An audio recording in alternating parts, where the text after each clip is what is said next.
Баршаңызға қайырлы күн, құрметті көрермендер, каналыма қош келдіңіздер. Бүгін сіздермен осындай өте дәмді болып шығатын керемет ерісқабақ қосылған орама қаным дайындайтын боламыз. Дайындау жолы өте оңай, кейде бұны еріншек манты деп те айтып жатады. Құрамдарын, мөлшерлерін төменде жазып қалдыратын боламыз. Ендеше видеомызды бастаймыз. Қамырын үйлеу үшін алдын ала електен өткізіп дайындап қойған ұнға, салқын суға бір ас қасық тұзды ерітіп құямыз.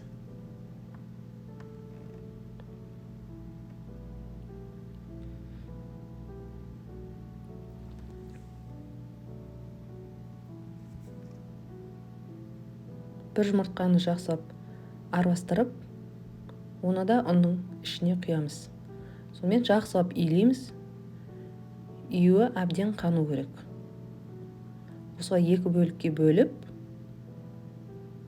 20 минутқа қойып қоямыз.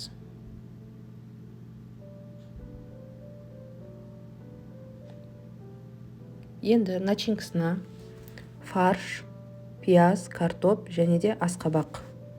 Подливіне 2 сәбіз және 1 пияз жетеді. Фарштың үстіне пиязымызды майдалап турап, осылай қосамыз.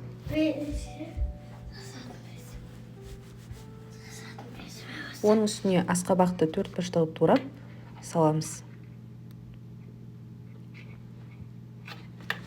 Картопты ұнатсаңыздар қосасыздар, ұнатпасаңыздар қоспақ қойсаңыздар да болады. Негізі картопта дәмді күшті береді. Тойымды болады.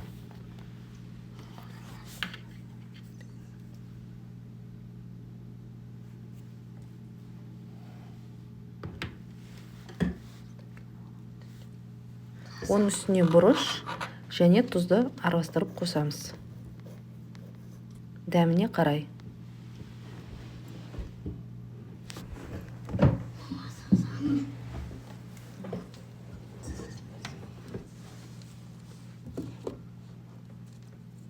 Жақсылап араластырамыз.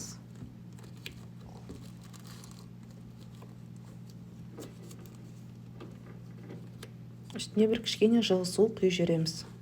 Начинкасы жұмсақ болады сол кезде. Етіміз де жұмсақ болып піседі.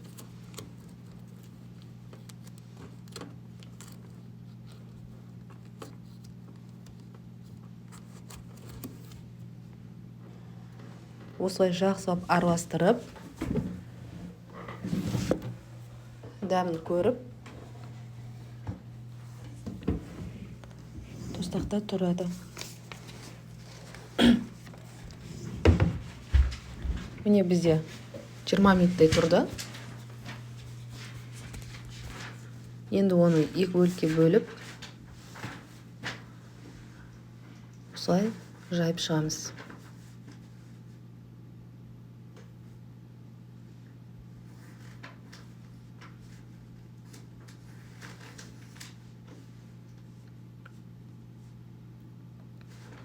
Үстіне пісте майды құямыз. Тегіс қамырдың бетін жайып шығамыз.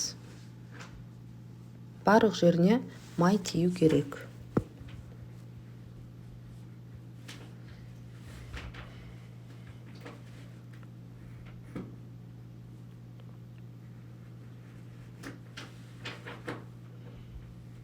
Енді 4 бөлікке бөлеміз. Менде жуалам өте үлкен. Начинкасына 4 бөлікке бөліп, осыған жететіндей қылып істейміз. Енді начинкаларын салып шығамыз.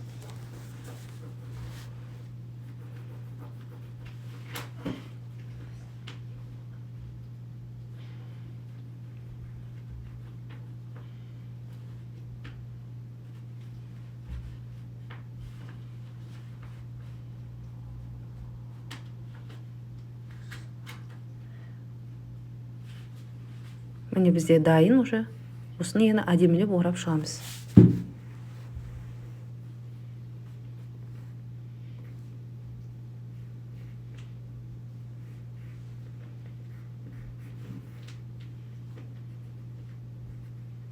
Енді мантаварканың ішіндегі барлық подностарын бәрін майлап шығамыз.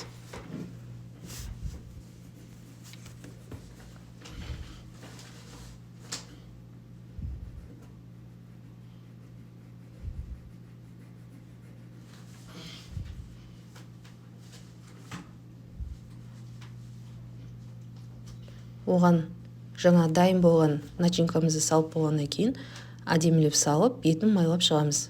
Сол кезде құрғақ болмай әдемі болып піседі. Енді бізге подлив істеу керек. Пиязымызды турап, майға қуырып, оның бетіне через үккіштен, теркадан өткізіп, оны да майға қуырып аламыз.